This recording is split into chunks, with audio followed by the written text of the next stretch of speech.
నన్నేం చేయమంటారు బాబు? నేను మీలాంటి వర్కర్నే. యజమాని కొట్టినందుకు ఎండి గారు లాకౌట్ ప్రకటించారు.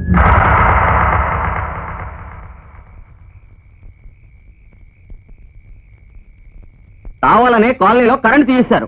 కరెంట్ ఏమిటయా, రేపు నీళ్లు కూడా బంద్ చేస్తారట. అసలు ఇదంతా ఇదిగో ఈ రాజాబాబులే వచ్చింది. రాజాబాబు ఏం చేశాడయా? తనేమో లాకౌట్ చేయమని చెప్పాడా? నోటితో చెప్పలేదు, చేతితో చెప్పాడు. ఓనర్ని పట్టుకొని కొడితే ఊరుకుంటాడా? రేయ్, ఆడి కాలనీకి ఎందుకు వచ్చాడో చెప్పి చెప్పి నా నోరు పడిపోయింది తప్ప మీరు అర్థం చేసుకోలేదు. ఆడెప్పటికైనా ఆడి బాబుకే మేలు చేస్తాడురా.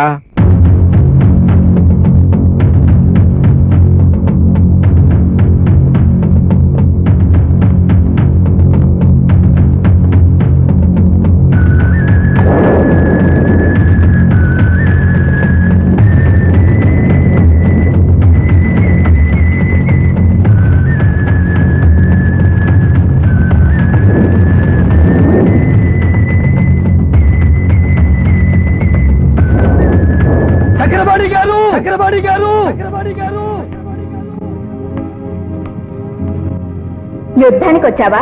సంధి ఫెయిల్ అయితే కదా యుద్ధం ఎప్పుడో తెలిసేది. నేను చక్రపాణి గారి అడ్వైజర్ని, నాతో చెప్పండి. ఓహో, ఫ్యాక్టరీ లాకౌట్ చేయమని దిక్కుమాలిన సలహా ఇచ్చిన అడ్వైజర్ నువ్వేనా? గత్యంతరం లేక యాజమాన్యం ఆ నిర్ణయం తీసుకుంది. గత్యంతరం లేక? ఏ ఫ్యాక్టరీ నష్టాల్లో ఉందా? కార్మికులు సమ్మె చేస్తున్నారా? కార్మికుల్లో గ్రూపులు ఏర్పడి కొట్టుకుంటున్నారా? ఏం జరిగిందని లాకౌట్ ప్రకటించారు. చైర్మన్ గారి మీద మర్డర్ కేసు పెట్టావు నువ్వు. దానికి లాకౌట్ కి సంబంధం ఏంటి? కంపెనీ డైరెక్టర్ గిరి మీద హత్యా ప్రయత్నం చేశావు నువ్వు. ఇప్పుడు ఏ ధైర్యంతో ఫ్యాక్టరీ తలుపులు తెరవమంటావు? అదే మీ భయం అయితే ఫ్యాక్టరీలో ఏ గొడవ జరగదని మా కార్మికులందరి తరఫున లిఖితపూర్వకంగా నేను హామీ ఇస్తాను. హామీ ఇచ్చినా నేను లాకౌట్ ఎత్తిపోయాను. ఎందుకని? నా మీద కోర్టు కేసు నడుస్తోంది. అది రుజువై నాకు శిక్ష పడితే నా తరఫున ఫ్యాక్టరీ నడపడానికి నాకు వారసులు లేరు. ఫ్యాక్టరీని కార్మికులు నడుపుకుంటారు, వాళ్ళని వాటాదారులు చెయ్యండి. అందుకు నేను ఒప్పుకోను. ఏది ఒప్పుకోపోతే ఫ్యాక్టరీ నమ్ముకున్న మా కార్మికులు ఏమైపోవాలి బాబు? సరే, మీకోసం ఒక కండిషన్ మీద లాకౌట్ ఎత్తేస్తాను. నన్ను వదిలి వెళ్లిపోయిన నా కొడుకు మళ్ళీ నా ఇంటి పేరుతో తిరిగి వచ్చి చైర్మన్ గా నా కుర్చీలో కూర్చోవాలి. ఈ కండిషన్ కి ఇష్టపడితే వెళ్లి ఫ్యాక్టరీ తలుపులు ఓపెన్ చేసుకోవచ్చు. 1000 మంది కార్మికుల ఆకలి ముఖ్యమో నీ ఒక్కడి పంతం ముఖ్యమో తేల్చుకో.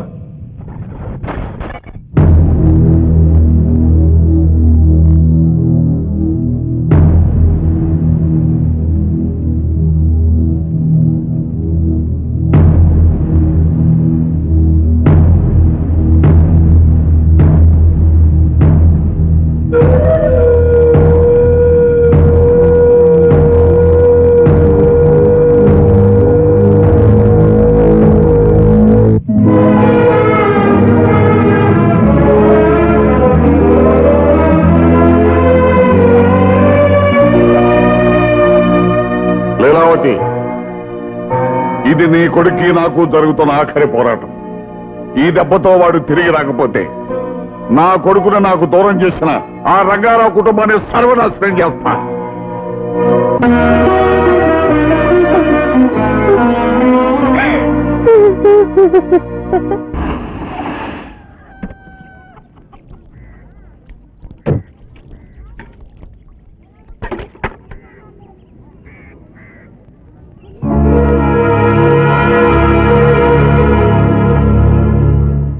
ఇంట్లో లేడు.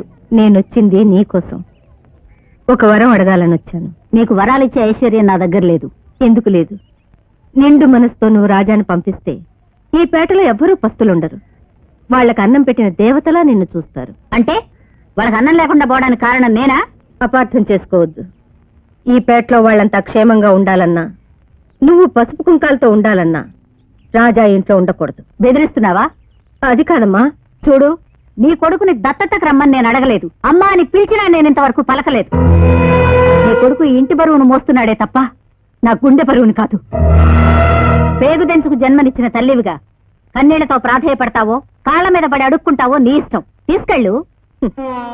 అడగ్గానే వాడు వచ్చేవాడైతే పుత్రభిక్ష కోసం నీ గుమ్మం ముందు ఎందుకు నిలబడతాను? వాడిక్కడుంటే ఎంత నష్టం జరుగుతుందో నీకు తెలియడం లేదు. ఈ తల్లి మనసును అర్థం చేసుకో. తల్లి మనసా? నీ కూతురు నా కొడుకును ప్రేమించిందని తెలిసి ఆ పిల్లని నీ మొగుడు కాళ్ళు చేతులు గట్టి గదిలో పారేసినప్పుడు ఏమైంది ఆ తల్లి మనసు? నీ పుట్టింటి వాళ్ళకి తాకట్టు పెట్టావా? నీ భర్త నా కొడుకు నిర్దాక్షిణ్యంగా చంపించినప్పుడు ఏమైంది ఆ తల్లి మనసు? ఇనపెట్లో పెట్టి తాళం వేశావా? ప్రతి గొప్పవాడి వెనక ఒక స్త్రీ ఉంటుందంటారు, కానీ ప్రతి రాక్షసుడి వెనక కూడా ఒక స్త్రీ ఉంటుందని నువ్వు నిరూపించావు. కొడుకు ఇల్లు వదిలి వెళ్లిపోయిన కన్నీటి మంట నీది, కొడుకు ఈ లోకాన్నే వదిలి వెళ్లిపోయిన కడుపు మంట నాది. ఈ మంటలను ఎవరూ ఆర్పలేరు. వెళ్ళు.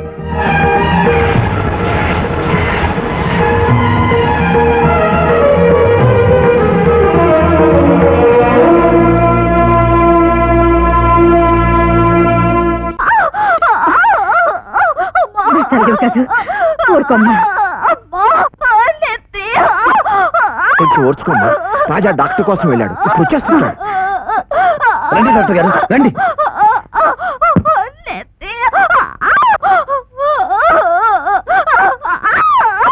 ఇది అపెండిసైటిస్. 24 గంటల లోపల ఆపరేషన్ చేయాలి. ఉపేక్షిస్తే పిల్ల బతకదు. 5,000 రూపాయలు ఖర్చు అవుతుంది.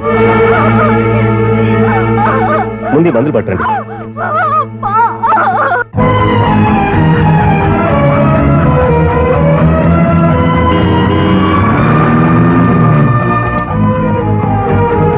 హలో ఓల్డ్ ఫ్రెండ్, కమర్. ఒరే మురళి, నాకు 5,000 రూపాయలు కావాలరా. 5,000? నేను నీకేం బాకీ లేనే. ఒరే, ఒకసారి నువ్వు ఓడిపోయినా 10,000 ఇచ్చాను రా. లక్ష్మీదేవిని విసిరి పారేసావు కాబట్టి నీకు దూరం అయిపోయింది. దోశలు బట్టి కళ్ళ కదుకున్నాను కాబట్టి నా దగ్గర సెటిల్ అయిపోయింది. పోనీ అప్పుగానైనా ఇవ్వరా. అప్పా ఎలా తీరుస్తావురా? మీ ఫ్యాక్టరీ లాకౌట్ అయి మీరంతా ఫుడ్కి లాటరీ కొడుతున్నారంట. అయితే ఓ పని చేయి. అప్పుడు నువ్వు పందెం కట్టావే, అదే పందెం ఇప్పుడు నేను కడుతున్నా. నువ్వు ఆ బాటిల్ తెంపకుండా తాగితే నీకు 5,000 ఇస్తాను. నిజంగా ఇస్తావా?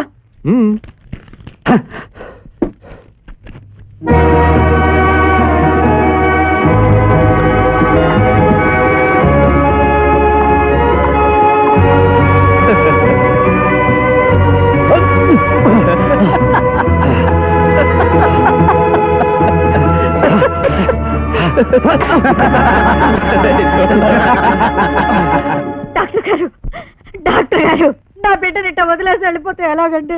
నన్ను ఏం చేయమంటారమ్మా? నా కళ్ళ ముందే ఒక పేషెంట్ చచ్చిపోతే నేను భరించలేను. డాక్టర్ గారు, డాక్టర్ గారు,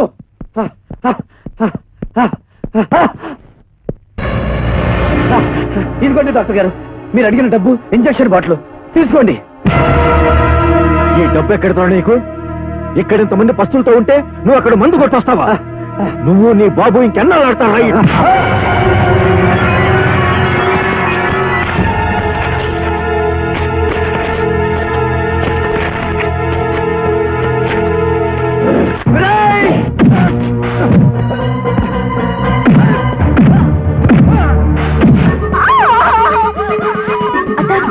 తీసుకురా.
నన్ను వదిలేయ్. మీ నాన్నే నాకు డబ్బిచ్చి నిన్ను రెచ్చగొట్టమన్నాడు. ఫ్యాక్టరీ వర్కర్లంతా నిన్ను అసహించుకుంటే నువ్వు ఆయన దగ్గరికి తిరిగి వెళ్తావని ప్లాన్ చేశాడు. ఇది నిజం. బాబు వీడి సంగతి మేము చూసుకుంటాం కానీ నువ్వు అర్జెంట్ హాస్పిటల్కి వెళ్ళి రుక్మిణమ్మకి ఎలా ఉందో చూడు. వెళ్ళి బాబు.